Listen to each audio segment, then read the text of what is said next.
60% মানুষ এই সরকারকে, এই দলকে ভোট দিয়েছে। তার মানে এই সরকারের প্রতি 60% মানুষের এদেশের আস্থা আছে। তো যেই দলের প্রতি এতগুলি মানুষের আস্থা আছে, অন্তত এই মানুষগুলি তো পজিটিভ, ভালো মনে করে বলেই তো ভোট দিয়েছে। তো সুতরাং আশাবাদী হয়ে শেয়ার মার্কেটে বেশি ইনভেস্ট করা এবং বিজনেস ভালো হবে যারা আশাবাদী হচ্ছেন, এটা তো একটা স্বাভাবিক প্রক্রিয়া। তবে এখানে চ্যালেঞ্জগুলো একটু আলোচনা করতে হয়। সেটা হচ্ছে যে বর্তমানে অর্থনীতির যে অবস্থাটা, যেভাবে ওনারা টেক ওভার করলেন গতকাল বা পরশুদিন, এটা কিন্তু খুব ভালো অবস্থায় নেই।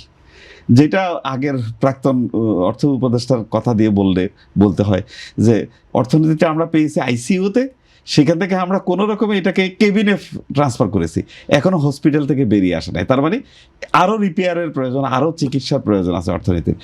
এখানে আমার ব্যক্তিগতভাবে আমি যেটা মনে করি সেটা হচ্ছে যে ব্যাংকিং সেক্টরে ইন্টারিম গভর্নমেন্ট ভালো করেছে, ফিনান্সিয়াল সেক্টরে যে অ্যাড্রেস করেছে সমস্যাগুলো, এটা খুবই ভালো করেছে। আমি ব্যক্তিগতভাবে এটার কন্টিনিউশন চাই।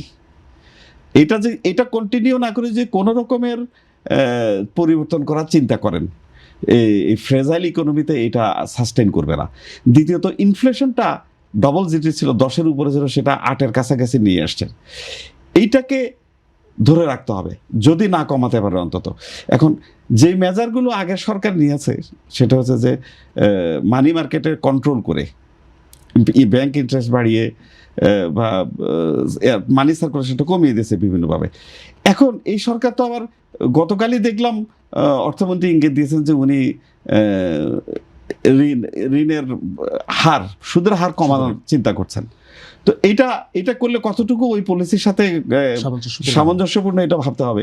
ব্যক্তিগতভাবে যদি আমাকে বলেন, আমি বলবো সুদের হার কমে যাক, কিন্তু অর্থনীতির কি ইম্প্যাক্ট হবে এটা একটু দেখা দরকার। তো আরেকটা আমার আশঙ্কা আছে, সেটা হচ্ছে যে যেহেতু জনপ্রিয় সরকার, আপনি দেখবেন এখন বিভিন্ন লবিং হচ্ছে পরিকল্পনা মন্ত্রণালয়, এখানে ওখানে নতুন প্রজেক্ট নেওয়ার জন্য, বিভিন্ন ডেভেলপমেন্ট ওয়ার্কের জন্য।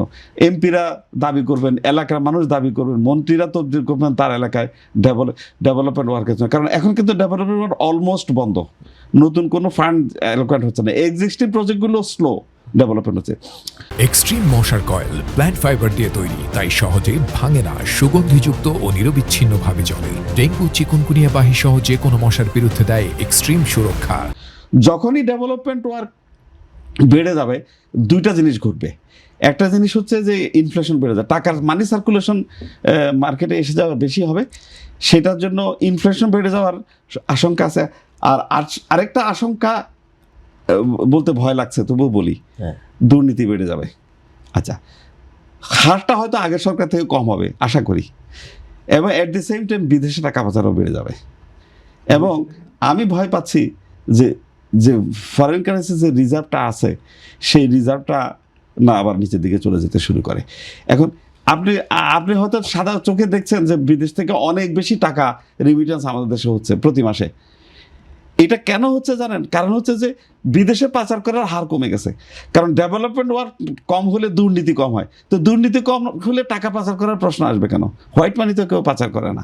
সুতরাং ওই অবস্থাটা আবার পরিবর্তন হওয়ার আশঙ্কা আছে। আমি নতুন সরকার কিন্তু ব্লেম করছি না, আমাকে ভুল বুঝবেন না। এটা একটা স্বাভাবিক প্রক্রিয়া। বাংলাদেশের সব লোক কিন্তু ফেরেশতা না। এই সরকারের সকলেই যদি ভালো হন, তারপরেও কিছু কিছু লোকে দুর্নীতি করবে, সেই কালো টাকা রাখবে কোথায়? বিদেশে পাঠাবে। তো সুতরাং এই আশঙ্কাটাকে আমি পৌঁছে দিতে চাই এই সরকারের পলিসি মেকারদের কাছে, যে আপনারা ডেভেলপমেন্ট ওয়ার্কগুলো করবেন, কিভাবে আপনারা টাকাটা রিলিজ করবেন, ইকোনমির সাথে অর্থনীতির বর্তমান অবস্থা, মানি সার্কুলেশন অবস্থা বিবেচনা করে টাকা সার্কুলেশনটাকে বাড়ানোর চিন্তা করবেন। না হয় আমাদের বর্তমানে যা অবস্থা আছে, ওই কেবিনে আছে ইকোনমি, সেটাকে আবার আইসিইউতে নিতে হতে পারে। ওনাদের কাছে প্রত্যাশা ওনারা কেবিন থেকে বের করে বাড়িতে নিয়ে আসেন আইসিইউ ইকোনমিটাকে, সেটাই হবে ওনাদের সার্থকতা।